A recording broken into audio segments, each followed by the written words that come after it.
Hey guys, it's me again, Orats.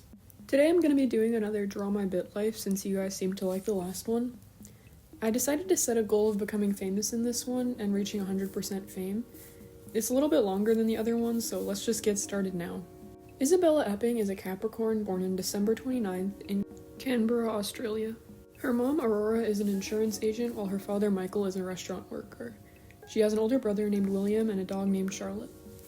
Isabel decides to say mama as her first words, exciting her mother, befriends her neighbor, and gets in a fight about the TV with her brother. This excited me because maybe we'll be on TV someday trying to become famous.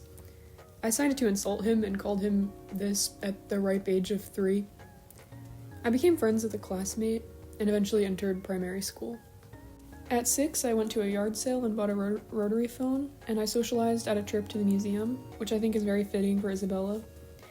Then I witnessed my mom cheat on my dad, and I really don't know what Isabella would do in that situation, even though I think I myself would have told my dad. I randomized her response and she chose to ignore it. Take from that what you will. I decided not to try and date or get married until I got famous later in the playthrough. Maybe Isabella was thinking back to this moment when she made that decision. I went on a family trip to Miami and had a sleepover with some friends, which was really nice. I passed another eye exam with ease, and despite, again, needing glasses in real life, I took my driving test and failed. Oops. I randomized my response to how I'd like to dress on the first day of secondary school, and I ended up dressing in a gothic style.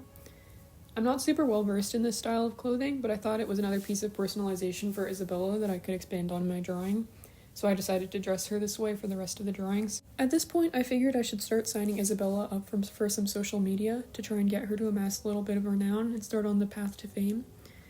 I started posting so much, and that's going to take up a whole lot of the speed gameplay in the future, unfortunately. I graduated from high school and signed up for YouTube as well. I also decided to start university and major in marketing, which I thought could help us since Isabel's trying to advertise herself. I spent most of my college years swapping between studying and posting on YouTube. I did also encounter a skunk and fail to rescue it, which was sad. But after I graduated, I still wasn't making very much money from social media, so I decided I should probably get a job. I became a part-time blacksmith, which is pretty cool, and I continued to post like 50 videos on my YouTube channel for the next couple of years. My supervisor at my job turned out to be completely creepy. I probably will blur what he said to me, it's just really weird, but I do have a YouTube video go viral at this age, so that brought me to 1,200 subscribers, and I helped my friend set her car on fire. I continued to just post YouTube videos a billion times per year until I turned 30, and I was still only at 5,000 subscribers. I knew something needed to change at this point, so I continued to do exactly what I was doing before, but more of it. My brother even called me just to tell me to get a job, but I refused. And I got a part-time job as a dance instructor because Isabel was running out of money. Shortly after that, I turned 31, and I almost had 7,000 subscribers, but that is not enough for Isabella. She turned to turbo mode. My thumbs were exhausted from all the scrolling and tapping I had to do to post all these videos. I decided that Isabella's probably pretty lonely since she has no significant other, no friends, and she's pretty much cut off her family in order to make most YouTube videos she can. So realizing that, I decided to get her a cat, who was named Soybean, and then it was back to social media all the time.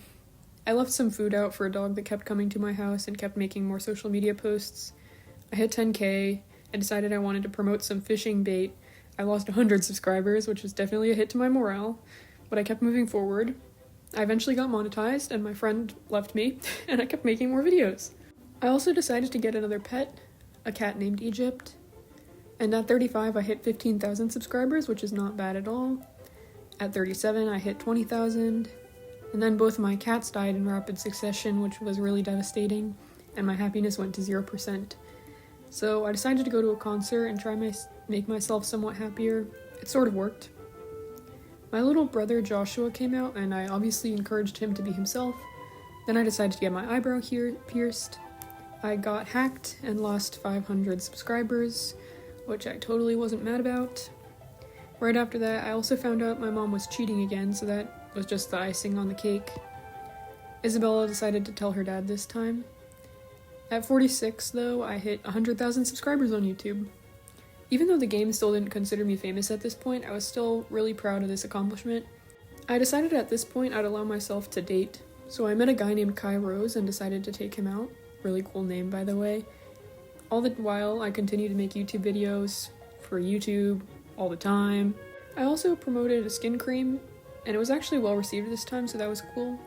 At 50, Kai proposed and Isabella said yes, which was really cute. I also decided to buy a house so that Isabella could adopt a child. I got a condo and adopted a daughter named Georgia Chipperfield. I had 200,000 subscribers at 51, and I got married to Kai at 53.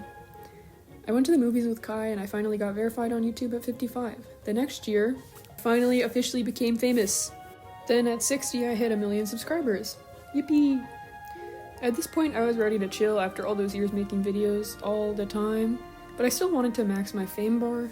So I did a very well-received photo shoot in a magazine. I also went on a talk show and left a good impression. Then I did another photo shoot and I hit my goal, maxing out my fame. Unfortunately, the next year I became involved in a celebrity feud. I ignored it and lost about half my fame. At 64, I also decided to resign from my position as a dance instructor since I'm making money from all the social media and stuff I'm doing now. I swiftly went into debt from that wonderful decision, but it's okay, I earned it all back from promoting a product on YouTube. I also went to a horse race and bet $18,000 and I won, so that was nice. I got 90K. Unfortunately, in a really terrible turn of events, Isabella's daughter passed away at 38. She planned her funeral and became completely devastated, obviously. So I spent the next few years trying to get her not to take any action and just trying to regain some happiness and be with family. Eventually, at 38, Isabella recovered from a depressive state. She was again in debt at this point, so I decided to make some more social media posts and promote some more products. I did lose almost 1 million subscribers doing this, but then my husband passed away when I was 89, which was really sad again. Isabella planned his funeral and again was in severe debt. You can probably guess that I made some more promotional content. At this point, I also decided to sell my house. Isabella now lives alone, so I figured I should just live in an apartment.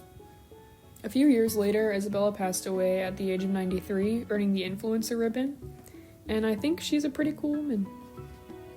Sorry that this video is a little late again. Thank you guys for watching, I really appreciate your support, and I'll see you again in the next one. Peace!